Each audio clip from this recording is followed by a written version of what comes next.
What we're going to do in this video is give ourselves a quick introduction to carbohydrates. And you might already be familiar with the notion. If you look at some packaged food, there's usually a nutritional label and it'll say carbohydrates. It'll tell you a certain number of grams per serving.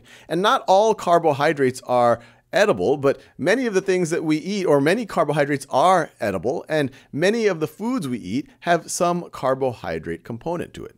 But what is it actually? Well, we could look at the word and we see carbo, so maybe it has something to do with carbons, and then it says hydrates, so maybe it has something to do with water.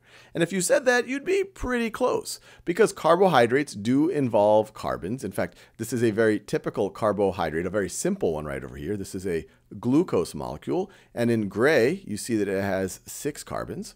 And the hydrate part refers to that carbohydrates typically have oxygen to hydrogens in the same ratio as you would expect in water. So for every 1 oxygen, 2 hydrogens. And you see that right over here, where in glucose you have 1, 2, 3, 4, 5, 6 oxygens, and you have 12 hydrogens. And so that's where this word comes from. Now, another word that is often used interchangeably with carbohydrates is the term saccharide. Saccharide. And saccharide comes from Greek for sweet. And that makes sense because if you were to taste glucose, it would taste sweet to you. Now, what's interesting about something like glucose is glucose can be a standalone molecule, a very simple sugar in this case, or you can build up larger molecules with really glucose as a building block. So for example, right over here, we have a part of a glycogen molecule. And as you can see, it's just a repeating sequence of glucose molecules. And so something like this, we would call glucose a monosaccharide. It's one simple sugar right over here, monosaccharide. And we would call this glycogen a polysaccharide. Polysaccharide. Or another way to think about it is glucose is the building block for the glycogen. Another term you might see is monomer and polymer.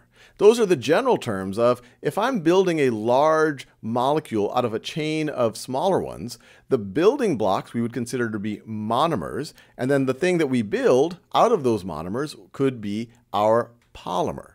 And as we'll see, this monomer-polymer phenomenon is not limited to carbohydrates or saccharides. We're going to see that same relationship, for example, between amino acids and proteins.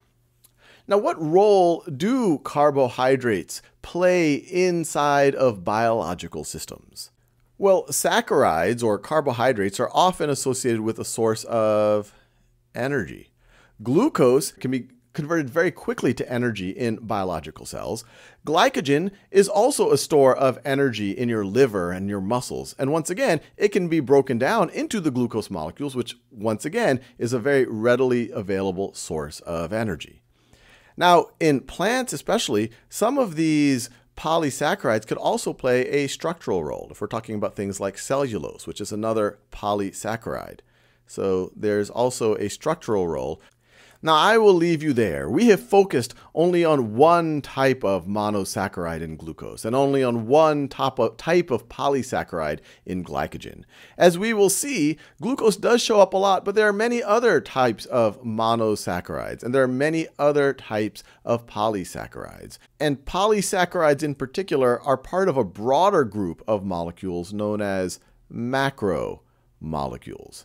And as you can imagine, from the macro prefix, it's referring to large molecules, oftentimes that have thousands of atoms in them. But don't get the wrong idea. They're very large at an atomic level, but each of these circles are still atoms. So you would still need a very, very, very, very powerful microscope to even take a look at even some of the largest macromolecules, including polysaccharides.